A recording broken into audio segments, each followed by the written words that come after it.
Psychology of human sexuality. There is so much that we think we know about sex or our own sexuality or the sexuality in general, but the truth is we don't know much about it. Only what we have read in our school books, in the biology books of our school, and that is very limited, not even enough to make us aware of how sex works or how our sexuality is taken form into the real practical world, real life.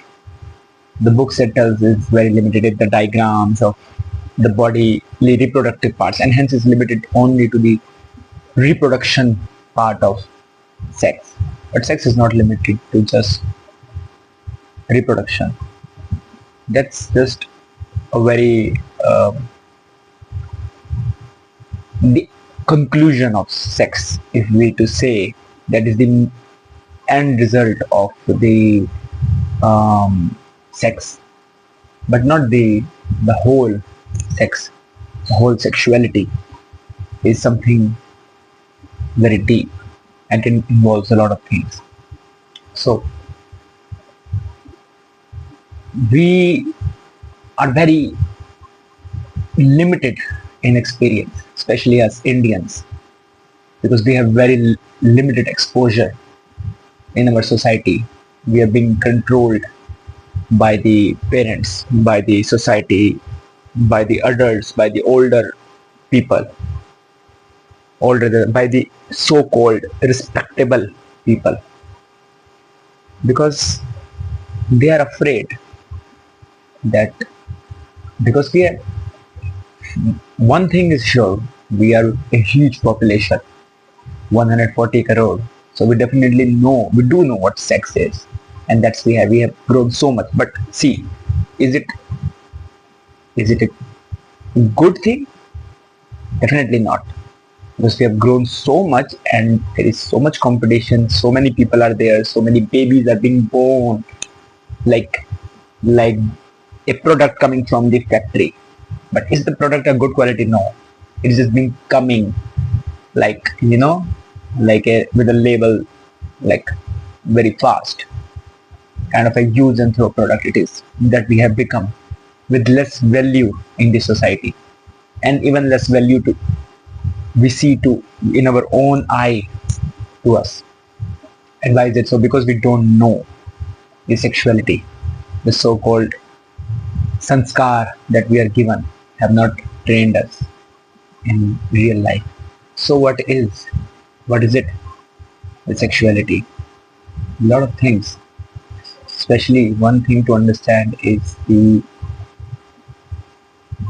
for a man to aware about his own body, but also to know about how a woman's body works, how sex takes place in a woman's body.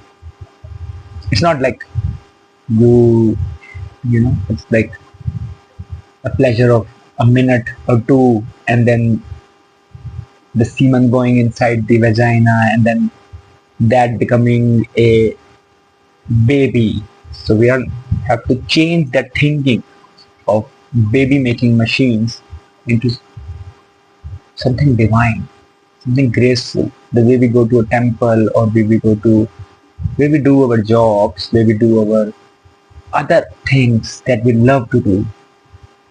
We have to bring a very deep awareness into this path also, a lovingness.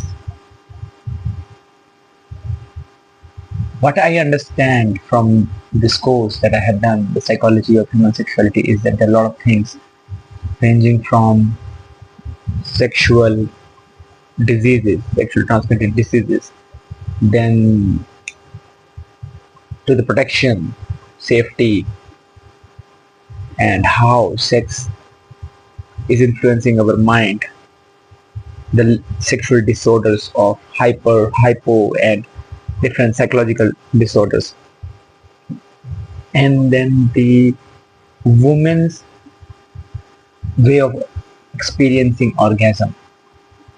What are the four stages? Being first, starting with the desire. If there is no desire for sex, then there is no moving forward. Only if there is a desire, then there is moving forward. Then there is arousal. And one must be very well aware how arousal takes place and how to arouse in a beautiful way. Like drawing a beautiful painting with putting your heart into it. So that whatever stroke that a brush makes is very precise and articulate.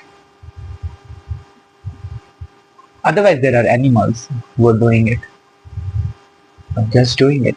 But if you go a little above the animal style, we are humans. So we have the power to be artistic.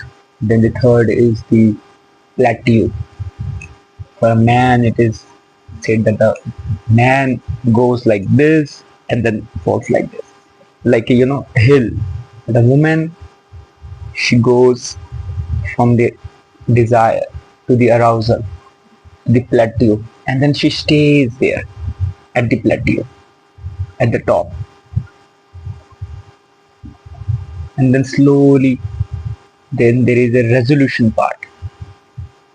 For a man, the resolution is like this, like resolution happens and then gone. But for a woman, the resolution, and sometimes it's like resolution, and then resolution to then again plateau, then again resolution, then again plateau, and then slowly complete resolution, or the final, after the orgasm, the final point, relaxation. Desire, arousal, plateau, orgasm, resolution,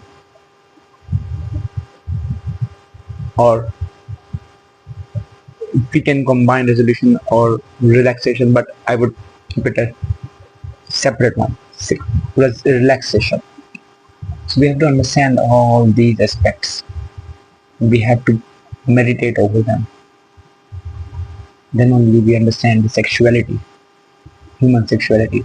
First we have to, most importantly, is become free of the guilt that is there with the sex. If we go into sex with a guilt in the background, in our heart, in our mind, in our body, then it becomes ugly. In the end, then it's not joyful, loving. So we have to keep the guilt aside. So when we are talking in public, when we are talking with each other, and the word comes sex, and immediately like, oh, sex. Oh, what are you talking about? Oh, sex.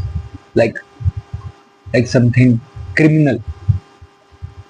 So this has to be kept aside. First thing. Because this is first thing, we are born with it, definitely. And by saying sex, oh, what are you talking? So we are just making it our own self ugly. The whole process, we're making it ugly, only limiting it to the way of birth.